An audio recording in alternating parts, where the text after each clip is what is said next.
okay, here I am with a big smile on my face, feeling kind of vindicated. And here's why. Let me start from the beginning. Many years ago, like my kids are now 18 and 21. And when they were little, I was the mom who would not let them drink pop. I would make them drink water.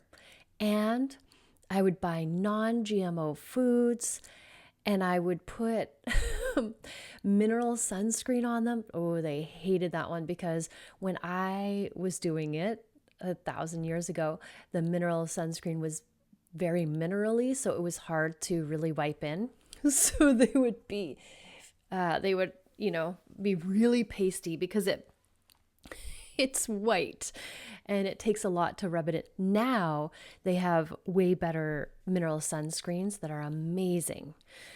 But I was also the one when my kids went to a party that, they would like not eat the cake, or I was trying to keep them away from sugar as much as possible. I introduced them to rice milk. This was a harder sell because they had drank milk. So when I was trying to introduce rice milk, there was a little bit more resistance, but then that just becomes what you drink. After a while, after you do it for a while, it's like, that's just who we are. That's just what we do. And people would always, I just would say that it was allergies for my kids because then I didn't have to explain that I thought sugar was, a poison for the kids. And pop was just the worst thing ever because not only is it full of sugar, but it's also full of chemicals that are toxic to our bodies. And it eats rust, and like I could go on forever. And even with milk, it's like if we just look at nature, because for me, I'm like, what does nature do? Let's do that. And when you look at milk, nature is, okay, how does a cow work? Well, a cow feeds its calf milk just for a short period of time, and then when it's big enough, it drinks water.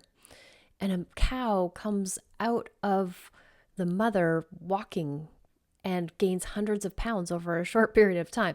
So, and it has a couple stomachs. So we can't really compare us to a cow, and we shouldn't be drinking cow's milk. I always think about this. If I was to be breastfeeding, if I was to pump some milk and then offer it to you, you would probably be disgusted by that because it's somebody else's breast milk, which is understandable. But milk is just a cow's breast milk, which is even more insane when you think about it. It's just been so normalized. That's how good advertising is. We just always have thought that milk is good for us and we should be drinking it because that's just always what was. Nobody ever questioned it. So when you look at it just from nature standpoint, you want to ask yourself, is this something that I should be drinking or feeding my kids even? Like, that's even worse when your kids are drinking it. I just wanted to give you these things for food for thought, so to speak. And the reason I feel vindicated is because now it's becoming even more popular to talk about these things. I was talking about GMOs before anybody even knew what they were because I knew that the food we eat creates the body that we have, and we need to be mindful of what's in our food and where we get our food from, all the things. And I've been a fan of this one company for a very, very long time. It's called EWG, which is Environmental Working Group. And so if you want to know anything about anything, this is the company to go to. This is the web page to go to. What I wanted to do today was just share a little something. This came to me like, I don't know, when I in a dream or when I was trying to sleep, I'm like, oh, I got to tell them about the Dirty Dozen and the Clean 15. EWG has had this for many, many, many years, and it changes every year. And it's the Dirty Dozen are the 12 foods that you really want to make sure you are having organic, if you can at all, because they absorb the most amount of pesticides and chemicals. And then the Clean 15 are the ones where like, okay, these ones are a little bit safer if you can't get these organic because, they have really thick peels or something like that. For whatever reason, they are less toxic. They absorb less chemicals and they're healthier for you. So I wanted to just go through this list and talk about these types of things, because now people are talking about forever chemicals. Now people are talking about plastics, not only in the environment, but in our foods, in our bodies, in everything that we're putting on our bodies. It's crazy when you think about if your grocery store has a health food section, what is the rest of the food? Like, what even is that? In my group, Mastering Midlife membership, we do a challenge every month. And last month, we did the grocery store challenge, which was you can only shop around the outside. You can't go down the aisles. The first 2 weeks, I allowed them to go down 2 aisles, and that was it. So they could really, have 2 weeks to figure out how they can shop without going down the aisles. Because down the aisles are all the processed foods. They're all the stuff that stays on the shelf forever so that you can ship it and it won't go bad and you can just make more money. That's and it tastes better. It's full of, sugars and fats and salts so that you become addicted to it. And so this challenge was really fun. You could go down an aisle if, say, you were going to get a green tea, because tea is in the tea aisle. So that is okay. So we do fun stuff like that in my group, and it builds awareness of what we're buying, what we're eating. It also builds awareness of who we're buying from, like how the system is set up. Because if you technically are just eating whole, clean foods, you can just go around the outside and you don't need to go down the aisles at all. And once you go down the aisles, look out, because now they got you.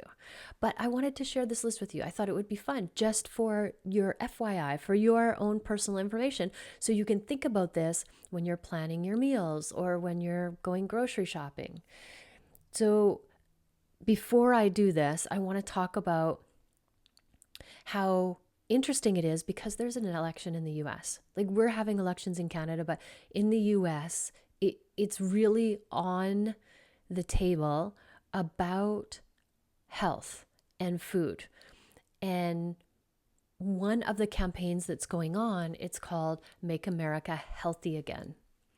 It's a play, of course, on the Make America Great Again, but they are campaigning all of the candidates to really put the people that live in the United States, the citizens' health, at the top of the priority list. Like, this is an epidemic.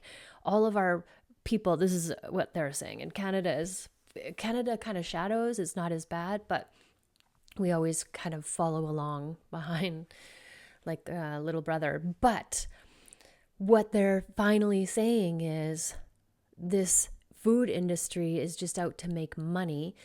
And the health industry is all connected to the pharmacy industry, and everybody's out to make money. And the basic right that a human should have is to have the right to clean food, to food that doesn't have any hidden chemicals or pesticides or herbicides, like all these things, hormones, all of these things in it, that what they see that they're getting is what they're getting. That's why when I say, when you go shopping, the best foods, like, you just want to look at the ingredients, and that's how you know if you should buy it or not. And the best foods don't have an ingredient list. They are the ingredient.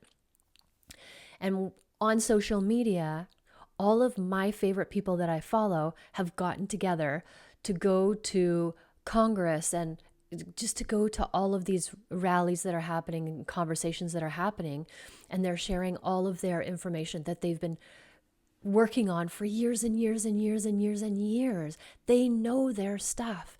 And what they're saying is just so mind-blowing that people aren't doing anything about it. All these people are saying is, we want you, the rule and regulation makers, to put our health as the top priority when you're making these decisions. Like, what's in our food, and most of the stuff that's in the food, the processed food in the United States, is banned in other countries. And the companies that make it in the US will make a different type to send to other countries, but they'll make the bad, horrible, chemically one because it's more addictive. right? They want you to be addicted. They want to just sell more. And an example that they give is Fruit Loops. They'll talk about how in the Fruit Loops that they ship to Canada, the stuff that's made for Canada, in order to get the colors, they'll use like beets and watermelon and carrots to get the colors. And then in the States, they'll use red dye 40 and that type of stuff. The chemicals that are harmful to our bodies, they're endocrine disruptors, and they're toxic to our bodies, but they're just easier and they can be more addictive. Remember, there's a lab, not just one guy, there's hundreds of scientists in a lab that are being paid to try to find the yum factor, which means how they could make this food as yummy as humanly possible without too much sweetness or whatever, but just enough so it's like, I need more of that. Like that's what they're paying these people hundreds of thousands of dollars to do, is to totally hijack your dopamine in your brain to just want more and be addictive. And that's why this is so important. And that's why I love seeing all of these, social media advocates, health advocates coming together, because the message is so much more powerful when you hear everybody saying the same thing over and over and over again, because they've done a ton of research. And that's why I wanted to do this today, because I don't want to scare you, but I want to empower you. I want you to know about this. And when I see this, I'm like, that's right. I felt so good about, not letting my kids drink pop and all the things that I did, which was different than everybody else, just because I've always been obsessed with learning more about my health or our health. And what's the number one thing that we do every single day, all day, that we have to do to survive? We eat food. So wouldn't it stand to reason that that's where we want to start if we're trying to get healthy, not chase down something after it's happened? It's like, where's it happening? At the start of it, at the start of this whole process that happens. That's how we make the difference. So without further ado, I hope that I've inspired you. Like, yeah, I'm going to eat clean. Yeah, I'm going to know what's in my food. Yeah, I'm going to make a difference with my health and with my kids or whoever I'm feeding or influencing. So without further ado, the Dirty Dozen and the Clean 15. Let's start with the Dirty Dozen, shall we? How about if I say it like this? The Dirty Dozen. The Dirty, Dirty Dozen. Make it sound ominous and scary, because it is. Okay, I'm going to go backwards and end with number 1. Number 12, green beans. So remember, these are the ones that if you can get them organic, you should buy these organic, because they are the ones that are the most full of chemicals and pesticides and herbicides and all that glyphosate and Roundup and all that crap that makes you sick and disrupts your hormones. And as we're in midlife, one of the things we want to do is we want to get our hormones in balance. And when we are eating foods that are full of chemicals, then it's important to know that that disrupts your hormones and it makes it harder for your hormones to balance out in midlife. So the more in balance you are, the quicker you'll go through the hot flashes and the fatigue and the body aches and the brain fog, all that kind of stuff. That's the best way, the quickest way to help yourself through menopause is to balance your hormones. And this is one. Get rid of all of these hormone disruptors. Now, number 12, green beans. Number 11, blueberries. Like, who doesn't love blueberries and eat a ton of blueberries, right? Number 10, cherries. Oh, cherries are so good. Number 9, bell and hot peppers. Number 8, apples. It's apple season right now. So see if you can get locally grown organic apples. They are the best.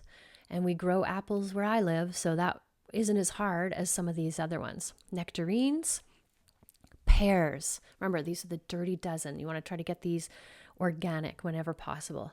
Number 5, peaches. Number 4, grapes. Oh my God, my son is on a grape tirade right now. That's what he's obsessed with. So I'm going to try to buy organic grapes whenever possible. Costco's really good at having organic grapes. Number 3, kale, collard, and mustard greens. Number 2, spinach. Oh my God, I love spinach. I eat a ton of spinach and I get it organic Costco has organic spinach a lot of the times too. And the number one, can you guess what it is? The number one on the Dirty Dozen list? It is strawberries. Yeah, strawberries is always high on the list for sure. Okay, so let's go to the good news. The good news is the Clean 15. So these are the top 15 foods that you don't necessarily need to be organic. If you can't buy organic, then these ones here are the ones you want to buy. They are grown with the least amount of chemicals, and they resist the most amount, or you peel the skin, or for whatever reason, these are the ones. So let's start with number 15, carrots. You know, organic carrots, Walmart sells organic carrots, and they're almost the same price as regular carrots. Number 14, sweet potatoes. That's good news for me because I live on Japanese sweet potatoes. And if you haven't tried Japanese sweet potatoes, what are you doing? You need to get in my world, and I'll show you all about the Japanese sweet potato. Number 13, mango. You know, this could be my favorite fruit. I bounce back and forth for this and a couple others, but mango, top of the list, especially now that I learned how to properly cut a mango because they're messy, and now I have the system down. So number 12, mushrooms. I should do a whole show on mushrooms because they're amazing. They're their own thing because they're a fungi. They're not a fruit. They're not a vegetable. And okay, don't get me started on mushrooms. I'll save that for another podcast. Number 11, watermelon. This is also at the top of my list. I go between watermelon and mango, but mango usually wins for my top fruit. But then I do try these new things like all the persimmons, and oh my God, I'm in love with all these amazing tropical fruits. Okay, but let's not get distracted. Number 11, watermelon. 10, cabbage. And coming in at number 9 is the kiwi. I'm curious, do you eat the kiwi with the skin on or not? I'm just curious. Because if you're eating it with the skin on, you probably need to get organic. But a lot of people eat it with the skin on, and I just started doing that because I didn't know you could do that. So if it's organic, I'll eat it with the skin on. Number 8, honeydew melon. Oh, nothing like a good honeydew melon. It is the bomb. Number 7, asparagus. We all know it. We all know the asparagus thing. And I'm curious, does your pee stink when you eat asparagus? Because there's some people that it doesn't happen to. And I'm curious about those people. Number 6, sweet peas. Number 5, papaya. Okay, I lived on papaya when I was in Costa Rica and Nicaragua. The best papaya I've ever had. Everywhere I was, I would just look and it'd be like, oh, there's a papaya tree with 20 papayas in it. They were amazing. Number 4, onions. Ooh, onions are also good for using as a medicine because onions draw stuff out. They have a drawing out effect. So you can use it in so many more ways. I have a cough syrup in my fridge that I leave in there made from onions and honey. And then sometimes I'll put like a poultice if I'm trying to get rid of pain or something like that. So onions, not only are they amazing to eat, but they're on the Clean 15 and you can use them as medicine. Number 3, pineapple. My kids were obsessed with pineapple. They would buy 4 when they went shopping. Number 2, avocados, which is wonderful because who doesn't love a good avocado? And the number 1, can you guess what it is? You're never going to guess what it is because I never would have guessed this. It's sweet corn. Now, the interesting thing is this is different than corn. Remember, corn is not one of the, it's this, well, let's see, number 2 GMO crop, top GMO crop. So you never want to eat corn unless it's GMO free. And it's hard to find that. But sweet corn is different. Popping corn is different. The reason corn is high in GMO because the government subsidizes it because it's super cheap and they put it in everything as filler and they feed it to the animals. And animals aren't supposed to, eat corn, especially corn that has actually poison built right into it. It's insane. Like they make the corn grow with the pesticides in it. So when if the bugs eat it, they would die. But that means that the pesticides are in there. So when the pesticides blow up, it's the heart and the lungs that happens, that the pesticides attack on the bugs. And that when we eat enough of it, that affects us as well. So, number one is sweet corn. I don't know who eats sweet corn, but now it's a good day for anyone that loves sweet corn. So there you go. You can go to the environmental working group. They have their app called Healthy Living app, and you can look up sunscreens. You can look up waters, chemicals in waters, where you can look up any kind of makeup, anything you want to learn about. You can look it up on this app or on the web page. They are so good at doing the research and then sharing that what they've found. I have an app too called Think Dirty, and I'll take it to the grocery store. For example, I was looking at buying toothpaste. I buy toothpaste without fluoride, and my son has one kind. I can't remember what it's called, and I use Burt's Bees, and so I just used the app to see which one was better, because I'm like, oh, maybe I'll try the kind he has. And it turned out that they were both the same. They were both 3, which is good because 1 is the best. And 1 to 3 is green, which means go for it because it's got all clean ingredients in it. And I chose to stick with my Burt's Bees because his had 15 ingredients and mine had 7. And so I just thought the less ingredients was better. So I use that. You could just whip it out at the grocery store and scan the barcode, and it will tell you if it's good or bad and why and what chemicals are in it. So good.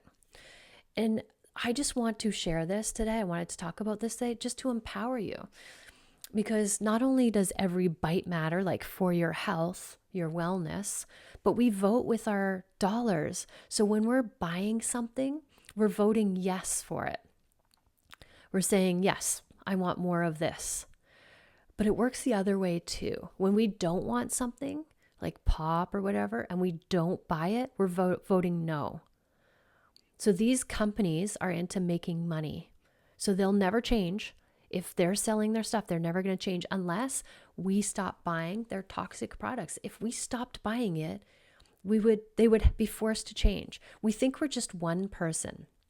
But if everybody, for example, stopped buying pop, do you know how fast the pop industry would create a healthy drink? I actually think when I was preparing this podcast, when I was like, oh my gosh, yeah, this is how powerful we are. If we stop buying pop, the company would instantly create something else, like because they need to make money. And what popped into my brain is like, oh my God, they probably already have that in their back pockets, and they're just waiting for us as a society to be like, to wake up and go like, oh my God, no more poison in a bottle, in a can for us. And actually I saw this thing about pop cans, and when they used, I don't even know what they used. Oh, they used acid to get rid of the tin on the outside of a can, a pop can. And on the inside the pop was still there, and it was held in this plastic lining. The plastic lining is what's on the inside of your pop can. It was so horrifying. I had no idea. So be aware, glass is best. Stay away from the pop. Stay away from the stuff in the cans whenever possible. So that's how powerful it is. If we stop buying it, they'd be forced to come up with something healthy. And I bet you they already have that ready to go. I bet it's in their back pockets, but they don't want to change because that would be too hard and disrupt everything, and they'd lose some money. So I bet you anything. So I hope that this has empowered you. I did this podcast just to give you some options, some things to think about, some things to investigate, how to do your research if you want to. Remember, it's time for us to wake up and take our power back. Every thought you think matters. Everything you buy matters. Everything you put on your skin, everything you consume matters. Every bite matters. You are in charge of your health. So every choice matters. So please choose wisely. Okay, I have to add this PS. My kids who are now grown up, 18 and 21, who make their own choices now, they are now even more conscious than I am. Like, they are aware of everything that they're eating or putting on their skin, and they are full on, like 10 times more proactive and aware than I am. So you never know. Like when they were little kids, they resisted. And I didn't think that they were listening or understanding, but now they are, and I'm so proud of them. I have to actually keep up with them. They're like, Mom, we have to have an intervention. You have to stop using the microwave, stuff like that. They bought the water system. They put the water filters on the showers. Like, they are just so on top of it. And so the hard work does pay off. It might seem hard at the time, but I think in the long run, it is so worth it. So I just wanted to put this in there because you never know when you plant seeds what is going to flourish. Thank you for listening. Always, always, always love yourself first and have an amazing day.